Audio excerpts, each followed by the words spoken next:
welcome back to my channel. This is Cece's Adventure again.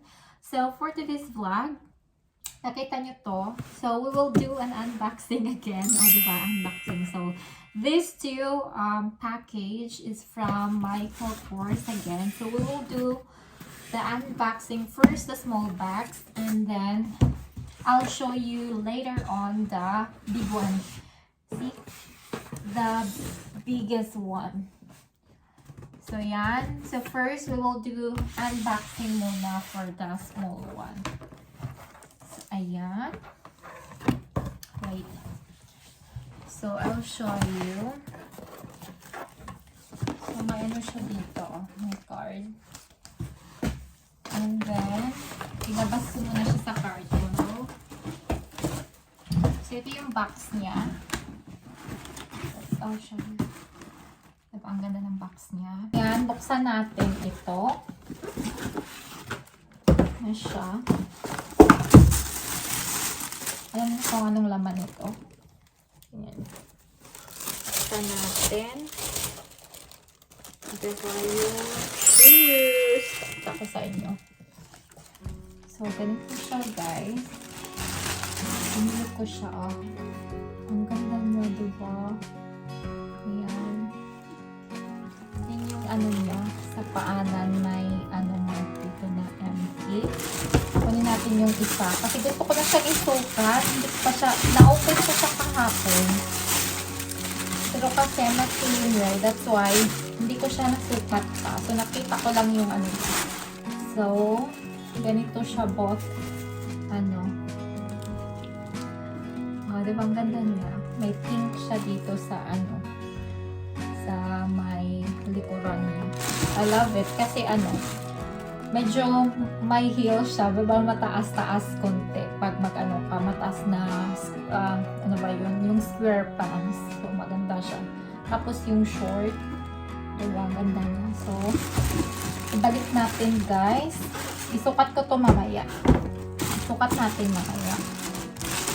Tapos, unbox ko yung isa. Yung isa dyan. I love it. Ang sexy na tingnan. So, ayun. Wait. Ayusin natin. Ayusin natin siya. Wala ko marunong.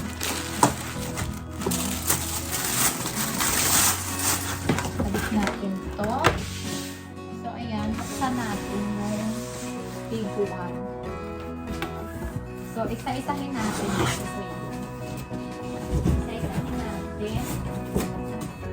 So, actually, bag siya, guys. So, remember yung first unboxing natin na ano. First unboxing natin na Michael Kors din na Tote bag. So, actually, I realized, ang laki talaga niya. Tapos, sabi ng asawa ko, ang pangit daw kasi ang laki. So, naganap ko ng medium. So, wala nang medium na gusto ko na kulay. Yung pink is sold out na din. So, so I realized na, o sige, yung ano na lang, parang, ano ba, ito, yung cute na ano na lang. Yung gold. Ang cute niya. Kasi yung kulay. Hindi ko na siya buksan. Kasi tatlo to siya. Ay, actually, 4.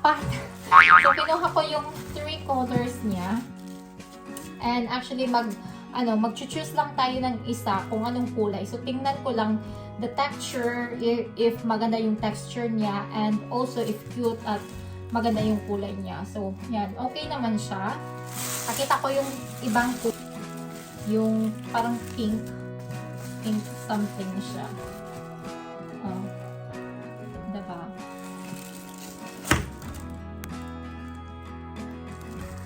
So, ayan siya, guys. Hindi ko na ipapakita yung sa sa loob kasi baka hindi ako marunong magbalik ba. So, which one is nice? The color perspective. Maganda yung pink, parang gusto ko, pero maganda din tong white. Elegant siya. Which one do you like, guys? This or this. Saan yung mas maganda? Kasi piliin ko siya kung saan yung mas maganda. So, last is ito. Hold lang. Balik natin. Small. Ayan. This one is the last one that I ordered. Pero, if hindi natin gusto. This one has a compartment, guys. Like, tatlong ano siya. May, and then, sa gitna. Ay! Sa gitna is may zipper siya. So, I also love it. But, you know why I don't like this one? Tapos yung texture niya. Tingnan niyo. Ayoko yung ganitong texture. Parang yung na-order or na-unbox natin na Tutti bag na first. Kasi ang hard ng ano niya. I don't know if this is a leather or what. But I like this one. The texture, I like it. Hindi siya same nito. Pero cute siya, diba? May pink din nito. Kaso ano, na-sold out na. So, ayan. Yan lang yung lahat na pinapakita ko, guys. So, which one is nicer? This or this one? Or yung black one kanina? Ay, brown one. Black one ito. Ayan. So, please comment down below if you think black or white or black is brown or the pink one or the white one is yung nag-box. So I will know if which one will I get or which one should I return. So the shoes I already ordered. I mean, hindi ko na siya i-return kasi I love it. So yung yung bag lang i-return ko and then I'll get one of those which color. But this one, I love the color in this. Like it. Ayan. So that's all for today, guys. Thank you so much for watching. Don't forget to like and subscribe. And have a great day, everyone. Bye!